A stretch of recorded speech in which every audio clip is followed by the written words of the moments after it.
Hi everybody, Professor Paul here, and welcome to this training on releasing pain from the unconscious mind. This is a great training because until you release pain from the unconscious mind, you always have this negative energy, this negative experience welling up within you and sabotaging your life and causing you this residual pain across a lifetime. So the only way we can truly become free from our pain is not only to free it from our conscious mind, but also our unconscious mind.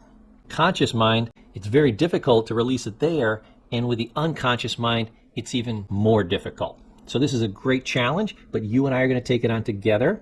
I just want you to be aware that because everybody's a unique individual, you may have a challenge that's unique to you. So you may need to make some adjustments. You may need to tweak things a bit for how they work for you. I just want you to be sensitive and intuitive enough to notice when you're having a challenge and come up with creative ways to just kind of let it go and let it flow and move through the process despite any obstacles. So you need to work with you to help you be better. And that's going to take what? Listening to yourself. Now my thing is that everybody deserves freedom from pain. It takes a little work, takes a little effort, but it can be yours. We need to free your conscious mind and your unconscious mind. The unconscious mind is the most difficult, but it can be done. It's going to have a lot to do with your willingness to release. So let's jump in, and I want to show you the basic concepts of how this is going to work. Now, from Jungian psychology comes the idea that there's a conscious mind, you, alert, your awake mind. There's the unconscious mind. I sometimes call it the subconscious mind. It's two words for the same thing. It's like goal and objective. It's the same thing. So we'll use conscious and unconscious interchangeably. There's your unconscious mind. And then from a Jungian perspective, there's the collective unconscious, where all unconscious minds come together. Now, here's another way of looking at the structure. There's your conscious mind, you see here in the middle. There's your shadow mind, which is your unconscious. The shadow is simply the place where we take all the negative repressed memories, all the things that were too painful because they caused us emotional pain or they caused us conflict. They conflicted with a belief of ours or a value of ours. Say you had a very kind, loving mother, but then one day you saw her do something really nasty. You may repress that memory and push it down. One, because it's painful, or two, it's a mismatch with a belief that my mother is kind and loving. When you have a conflict of a belief that's very powerful for you, like your mother being kind and loving, and something happens that doesn't match, there's conflict, and the conflict has to be resolved. So you either do that by openly expressing it and saying, well, people are sometimes different at different times. Everybody has bad days. But if you're not able to consciously deal with it, and this is very hard when you're a child, you suppress it. So all that goes down into the shadow and becomes that store of unconscious pain. So think of it like three levels. The shadow in the unconscious, the lowest level.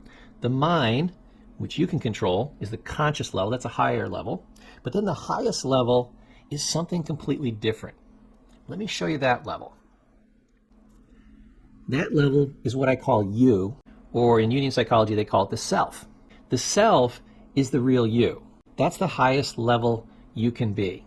Because the mind has all these masks, these social masks. They call them the persona. The persona are fake versions of you.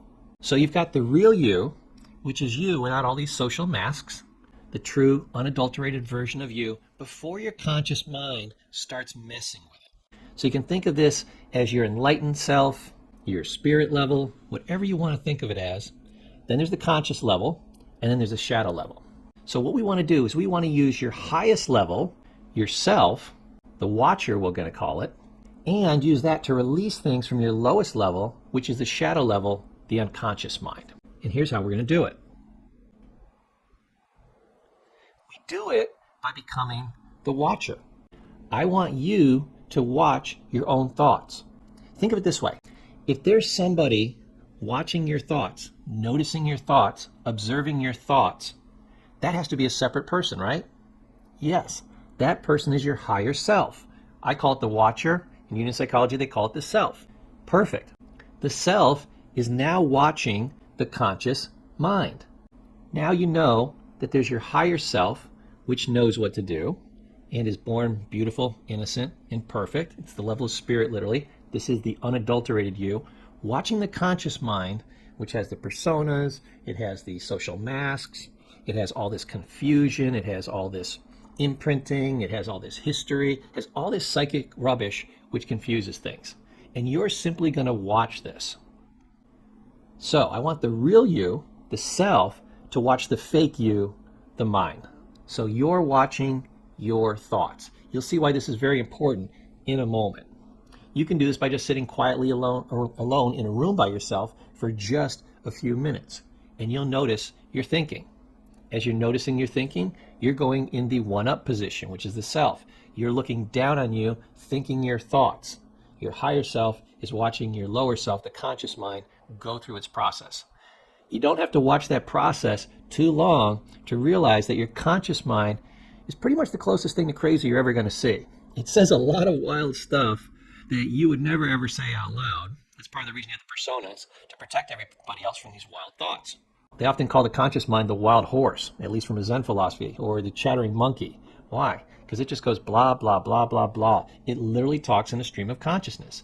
Your conscious mind never shuts up. At the level of self, the watcher, you're very calm, you're very serene, it's very quiet. That's a much better place for you to live, and living there will free you from what? Pain. And you don't repress when you're being the watcher, when you're being the self.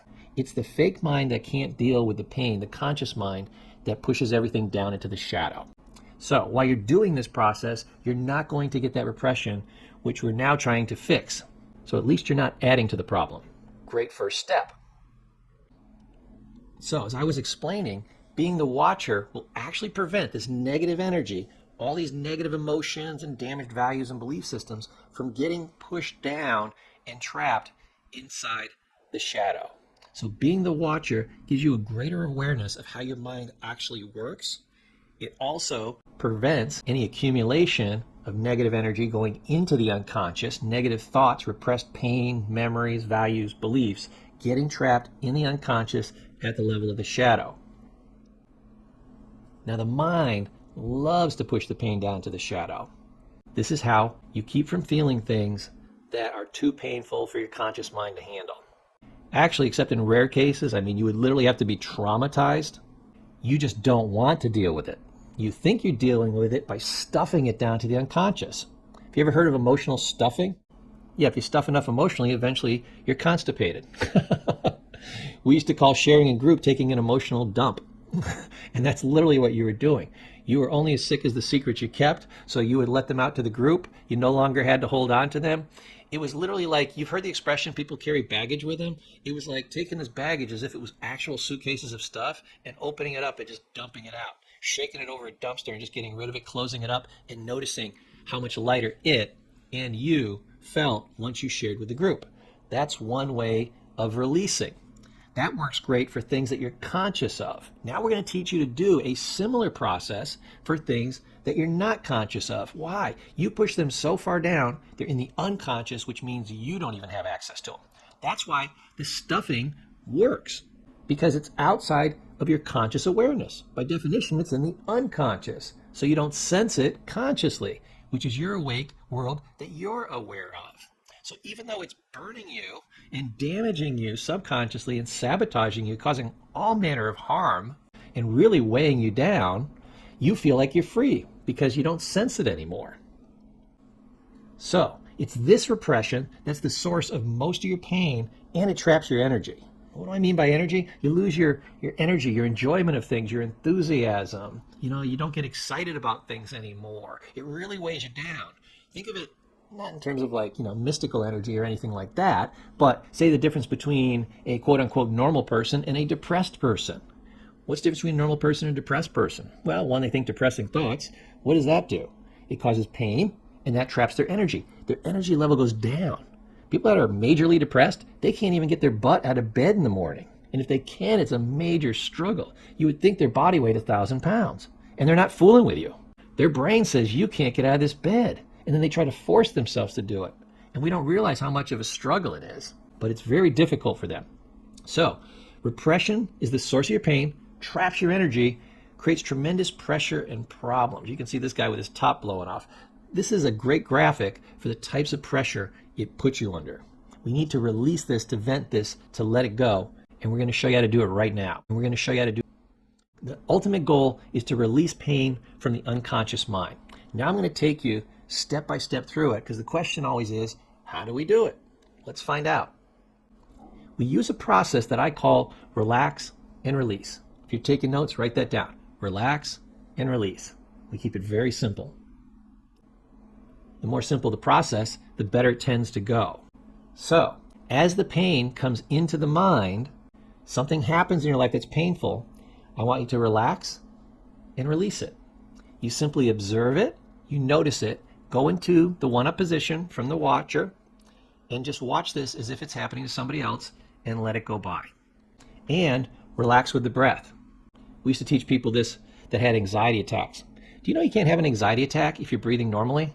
It's physically impossible to have a panic attack while you're breathing normally. You can be a little anxious, but you can't have a full-blown panic attack when you're breathing normally. Most of why you have a panic attack is your unconscious mind messes with your breathing, sabotages you, and you have this massive panic attack, and then you start having all these physiological symptoms. Why? Because the body messes with your breath, and you don't know it. So, something painful comes into the mind, stay relaxed, release, observe. Don't let it get pushed down, and then just relax with the breath. Now, if you have unconscious pain, do the same process. As you feel the pain bubbling up from your unconscious, it comes into your mind. I want you to just relax your mind. As you relax your mind, notice your thoughts, notice your feelings. As anything uncomfortable comes up, I want you to relax and release it. Relax so it can come up, and release it so it can break through to the conscious mind. As the pain that you've been trying to repress comes into the conscious mind, you simply observe it, you remain relaxed, breathe in a relaxed fashion, and mentally just let it go. Do this process over and over and over again. Observe the pain, relax and release, let it go, stay steady in the breath. Now, meditation can help quite a bit. Why? Because this state brings you closer to the unconscious mind, and it helps you to focus. If you've never meditated before, I highly recommend you take a class on it. You can take a little YouTube video on it. Meditation is amazingly simple. It's a relaxed state in which you slow down your thinking so you can observe your thoughts. See how this perfectly matches up with what we're doing from the watcher position? Slow down the thoughts so they're easier to watch. And meditation is being in the watcher position, watching your thoughts, slowing them down, understanding them, experiencing them, letting them come up, and gently focusing on one area, one pain that you have, so you can what? Relax, release, relax, release. Relax and let it come up to the conscious from the unconscious, and release. Let it go. Go. Here's the major key. Your willingness to let it go is exactly what frees you. And people say, oh, Professor Paul, I'm so ready. I don't want this pain. Obviously, I'll let it go. No. I can tell you've let it go if it's no longer hurting you. It's like somebody could have a hot coal in their hand, and they could say, Mr. Paul, I'm willing to release this. I'm willing to release this. I say, show me your hand. If it's still there, you may have thought you were willing to release it, but clearly you didn't. It's still there. Turn your hand over. When you open your hand and I see it's gone, then I know you were willing to release it. When does your hand open? When you become willing. When do you drop the hot coal? When you become willing. True willingness will result in action. It will result in that release. This is the struggle as you go through this process. This is where I said you have to tweak it. You're going to think you're willing. You're going to think you're letting it go, but a sick part of your mind is still holding on to it. You've got to figure out what that sick part is, bring it into awareness using this exact same process, and letting that part go. Think of it like a hot coal that we talked about, but it's suspended by multiple strings. Sometimes cutting one string is not enough to have this thing drop. You got to cut all the strings. A lot of times we have a lot of different anchors to our pain. Release each anchor and it'll sail away. Make sense? So, keep being the watcher, stop pushing down the pain into the shadow, and release the pain using this process, and you will do absolutely fantastic, and you'll have freedom from unconscious pain. My name is Professor Paul. Hope you enjoyed this training. Go ahead and check out our website and some very advanced courses that you'll absolutely love, but there's all kinds of different resources at our website. I want you to keep learning, developing, growing, and becoming more. That's my wish for you. Have a wonderful day, and I'll see you in my next training.